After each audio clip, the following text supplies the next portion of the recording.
وہ عالم ربانی محمد صلی اللہ علیہ وسلم کی بات کا بیان کریں گے اور کہیں گے کہ تو ایک بار قتل کر سکتا ہے، اٹھا سکتا ہے، لیکن دوبارہ مار نہیں سکتا۔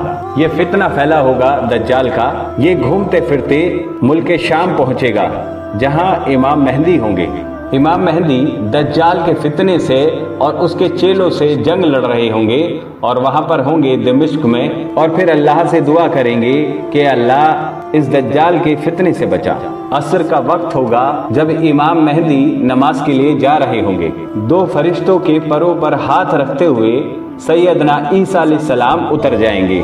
حضرت عیسیٰ علیہ السلام اب بھی زندہ ہیں آسمانوں پر، اور یہ یقین ہے ہم مسلمانوں کا، اللہ تعالیٰ ان کو دنیا میں دوبارہ بھیجے گا۔ ان کے اترتے ہی حضرت امام مہدی ان کو ترنت پہچان لیں گے، عیسیٰ علیہ السلام سے نماز پڑھانے کے لیے کہیں گے، تو عیسیٰ علیہ السلام ان سے کہیں گے کہ امام آپ ہی ہوں گے، حاکم آپ ہی ہوں گے اور نماز آپ ہی پڑھائیں گے۔ عیسیٰ علیہ السلام کہیں گے کہ میں تو صرف اور صرف دجال کے قتل کے لیے آیا ہوں۔ پھر نماز کے بعد عیسیٰ علیہ السلام جب امام مہدی کے ساتھ میں باہر نکلیں گے تو ان کی سانس کی خوشبو فضا میں پھیلے گی، اور اس خوشبو سے جہاں تک ان کی خوشبو پہنچے گی دجال پگھلتا چلا جائے گا۔ اس کے بعد وہ عیسیٰ علیہ السلام کے خوف سے ادھر ادھر بھاگا پھر رہا ہوگا۔ جب عیسیٰ علیہ السلام آ جائیں گے تو وہ صلیب کو توڑ دیں گے اور کہیں گے کہ گمراہی کا راستہ بند کرو، خنجیر کو ختم کریں گے۔ اس کے بعد عیسیٰ علیہ السلام دجال کو بھگاتے بھگاتے مقام لط پر لے جائیں گے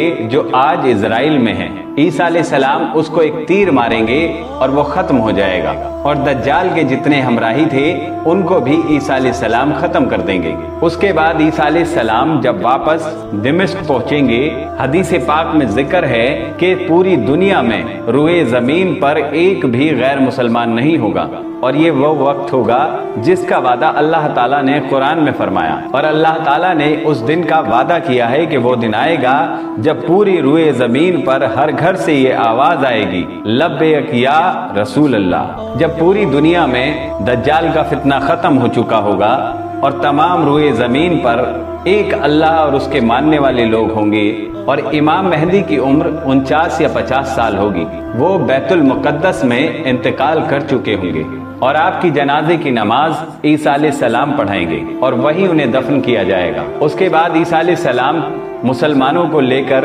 مدینے کا رخ کریں گے۔ عیسیٰ علیہ السلام جب آئیں گے تو آپ کی شادی بھی ہوگی، آپ کے بچے بھی ہوں گے، لیکن مدینے میں آپ کا انتقال ہوگا، اور آپ محمد صلی اللہ علیہ وسلم کے حجرے میں آپ کو دفن کیا جائے گا، کیونکہ آپ کے روزے میں ایک جگہ عیسیٰ علیہ السلام کی ابھی باقی ہے، اور عیسیٰ علیہ السلام کو وہی دفن کیا جائے گا۔ عیسیٰ علیہ السلام کے انتقال کے بعد قیامت قریب آ چکی ہوگی۔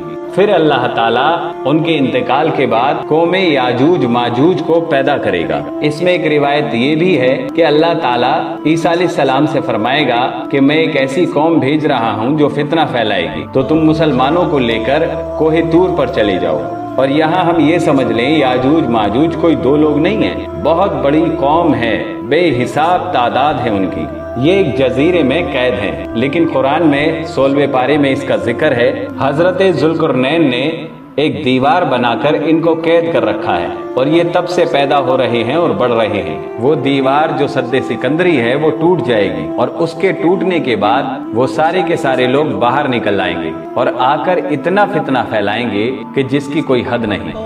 وہ جس ندی سے گزریں گے اس کا سارا پانی پی جائیں گے، وہ درخت اکھاڑ پھینکیں گے، انہیں کھا جائیں گے، جانوروں کو کھا جائیں گے، یہاں تک کہ انسانوں کو بھی کھائیں گے۔ ان کے لیے ہر چیز کھانے کی ہوگی، وہ اتنے بھوکے ہوں گے کہ ہر چیز کو کھائیں گے۔ مہنگائی اتنی زیادہ ہوگی، ایک بیل کا سر بھی 100 دینار کا مل رہا ہوگا، کیونکہ کھانے کی کوئی چیز یہ چھوڑیں گے نہیں، اور جو ملے گی اسی کو لوگ غنیمت سمجھیں گے، کھانے کی چیزوں کو ختم کر دیں گے، تباہ کر دیں گے۔ پھر عیسیٰ علیہ السلام اللہ تعالیٰ سے دعا فرمائیں گے، ان کی دعا سے اللہ تعالیٰ ایک بیماری ان لوگوں میں پیدا کرے گا، ان کی گردن میں ایک بیماری ہوگی، اور اس بیماری سے ایک ہی دن میں وہ پوری فوج ختم ہو جائے گی۔ ان کے مرنے کی وجہ سے پوری روئے زمین پر اتنی بدبو پھیل جائے گی کہ سانس لینا دشوار ہوگا، اور ان کی لاشیں اٹھانے والا کوئی نہیں ہوگا کیونکہ تعداد اتنی زیادہ ہوگی ان کی۔ پھر روایت میں یہ آتا ہے کہ اللہ تعالیٰ ایک لمبی گردن والا ایک پرندہ بھیجے گا، وہ پرندے ان کی لاشوں کو اٹھا اٹھا کر جنگل کی طرف چلے جائیں گے۔ پھر اللہ تعالیٰ بارش برسائے گا،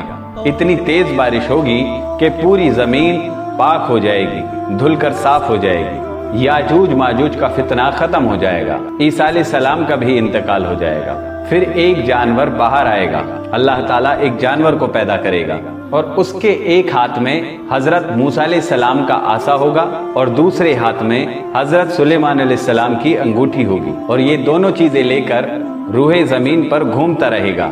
جو مومن ہوگا تو یہ جانور اس کی پیشانی پر اس انگوٹھی سے، سلیمان علیہ السلام کی انگوٹھی سے نشان لگا دے گا، اور جو کافر ہوگا موسیٰ علیہ السلام کی عصا سے اس کے اوپر لکیر کھینچ دے گا، اور جو نشانیاں ان پہ لگیں گی وہ انہی نشانیوں کے ساتھ مریں گے۔ اس کے بعد حدیث پاک میں ہے وہ جانور چلا جائے گا۔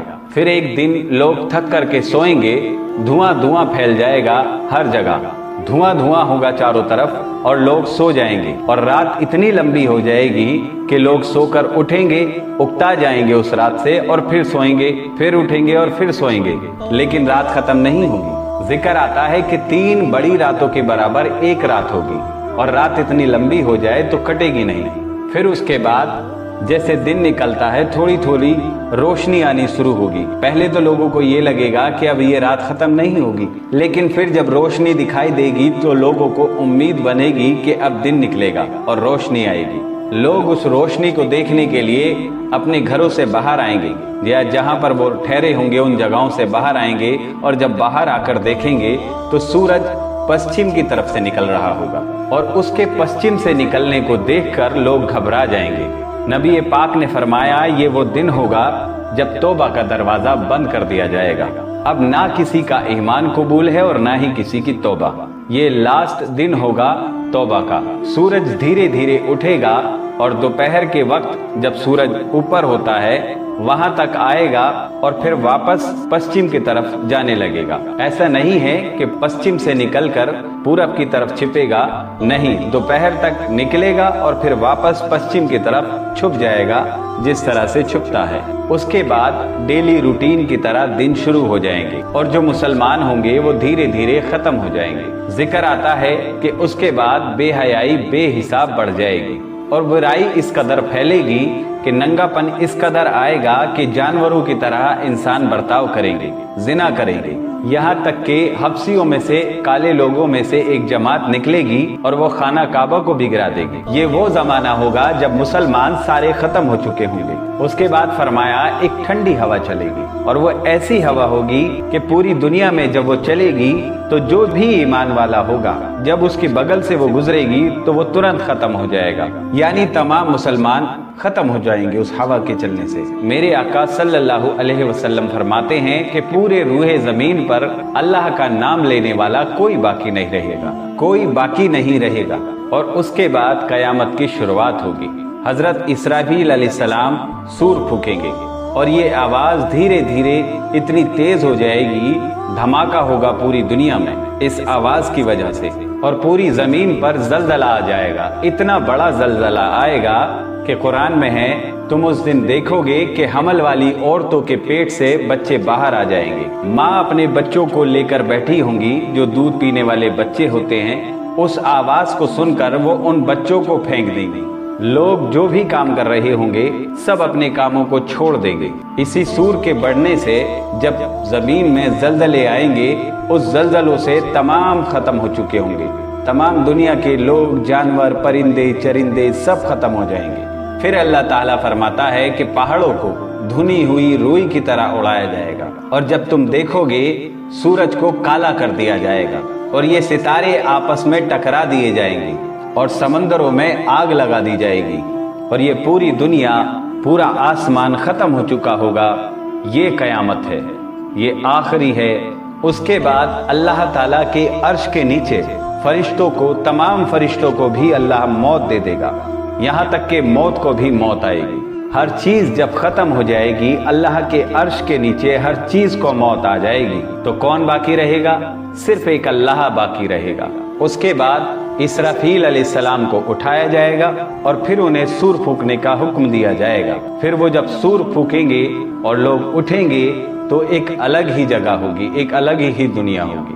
جب سور پھونکا جائے گا تو آدم علیہ السلام سے لے کر انسان، جنات جتنے بھی آئے تھے دنیا میں، سب کو اٹھایا جائے گا۔ اب جب دوسری بار سور پھونکے گا تو سب سے پہلے جو اٹھیں گے آپ محمد صلی اللہ علیہ وسلم کو اٹھایا جائے گا۔ حضور نے فرمایا کہ جب دوسرا سور پھونکے گا تو میں ایسے اٹھوں گا کہ میرا ایک ہاتھ ابو بکر کے کندھے پر ہوگا اور دوسرا ہاتھ عمر کے کندھے پر ہوگا، اور اس کے بعد ہر روح کو کھڑا کر دیا جائے گا، ہر انسان کو، جنات کو کھڑا کر دیا جائے گا۔ چاہے تم کبھی بھی فنا ہوئے تھے، آدم علیہ السلام سے لے کر آخری انسان تک کی روح کو اٹھا دیا جائے گا، کھڑا کر دیا جائے گا، اور اب تمام لوگوں کا حساب ہوگا، فیصلہ ہوگا جنت اور جہنم کا۔